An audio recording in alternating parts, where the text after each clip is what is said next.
Mas Iman bisa mengetahui dan mempersiapkan diri untuk bertolak ke alam keabadian seperti yang dia tulis sebelumnya pada 1987 di dalam puisinya Dunia Semata Wayang. Dunia Semata Wayang, karya Iman Budi Santoso. Mas Iman Budi Santoso bagi saya bukan hanya sebagai seorang penyair sastra Indonesia. Dia adalah sosok yang luar biasa. Dia guru tapi tidak pernah menggurui.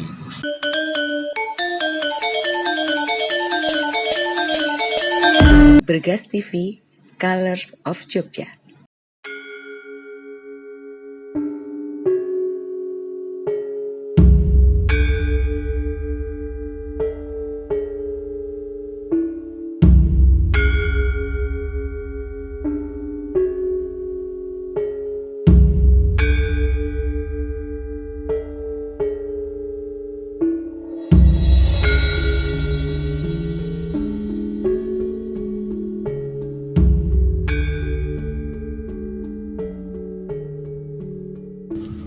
Salam Bergas.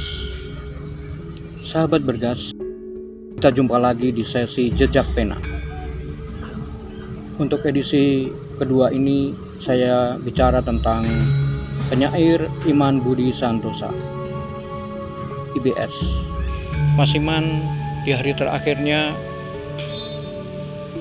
pergi bertolak ke alam keabadian di kamarnya di kampung Dipowinatan, tempat ia berteduh dan menerima sahabat-sahabatnya, murid-muridnya untuk berdiskusi berbagai ilmu tentang kehidupan, terutama tanaman dan juga hewan, dunia flora dan fauna yang dikuasai betul oleh Mas Iman Budi Santosa. Mungkin seperti itu juga Mas Iman bisa mengetahui dan mempersiapkan diri untuk bertolak ke alam keabadian seperti yang dia tulis sebelumnya pada 1987 di dalam puisinya Dunia Semata Wayang. Dunia Semata Wayang, karya Iman Budi Santoso. Memburu anak semata wayang, rindu berganti ibu, bertarung sungguh demi selendang, sampai tua minta ditunggu bahu kekar, senyum mawar, selimut beledu.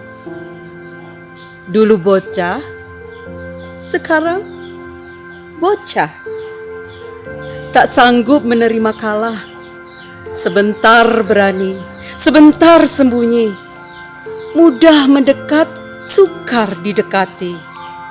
Karena ia tak beralamat, karena ia tak merasa jahat, meninggalkan kerabat tanpa permisi, segan bersurat, di mana berdiri saat ini.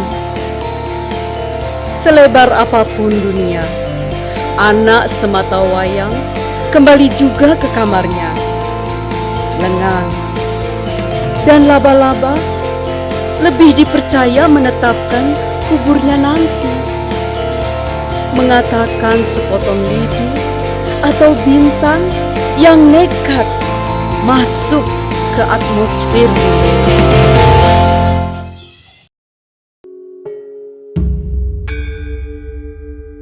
Mas Iman Budi Santoso bagi saya bukan hanya sebagai seorang penyair sastra Indonesia, tapi beliau betul-betul juga melibatkan diri secara total ke dalam kehidupan sastra Jawa modern.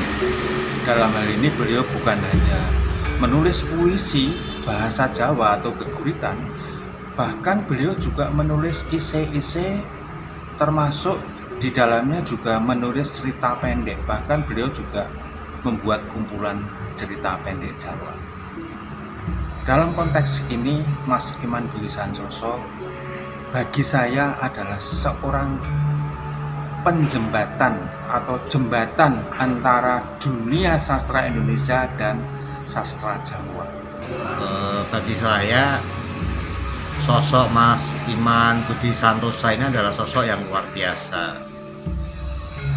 Dia guru tapi tidak pernah menggurui. Nah, ini yang jarang atau tidak pernah saya dapatkan pada penyair lain, dan hanya saya dapatkan pada penyair besar Mas Iman Budi Santosa. Ada cerita menarik yang mungkin belum banyak diketahui teman-teman tentang Mas Iman Budi Santosa.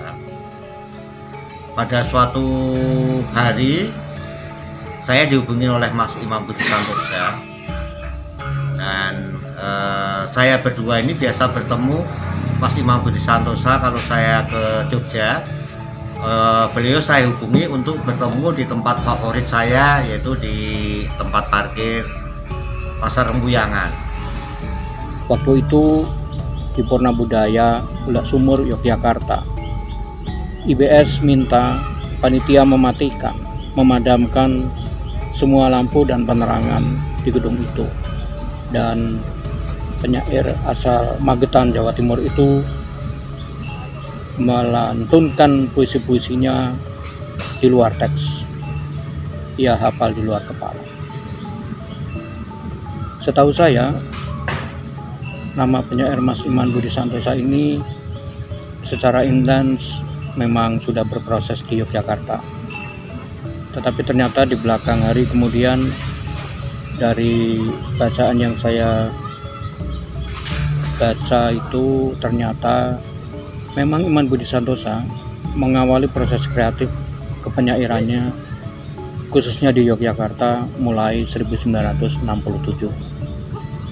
Sampai kemudian 1969 bersama adik tirinya Teguh Ranu Sastra Asmara, Iman Budi Santosa dibawa dan dikenalkan dengan Umbu Landu Paranggi yang pada saat itu mengasuh rubrik sastra di Mingguan Pelopor Jogja yang berkantor di Jalan Malioboro 175A, Yogyakarta.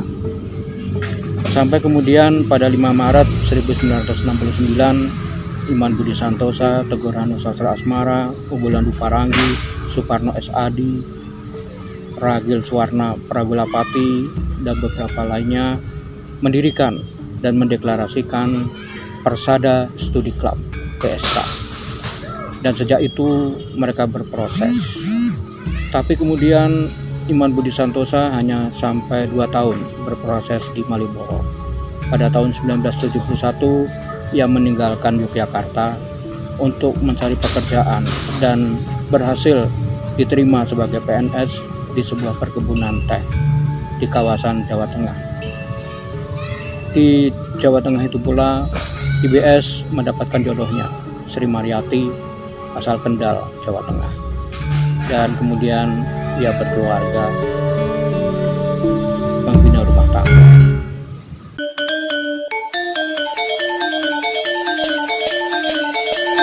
Bergas TV, Colors of Jogja.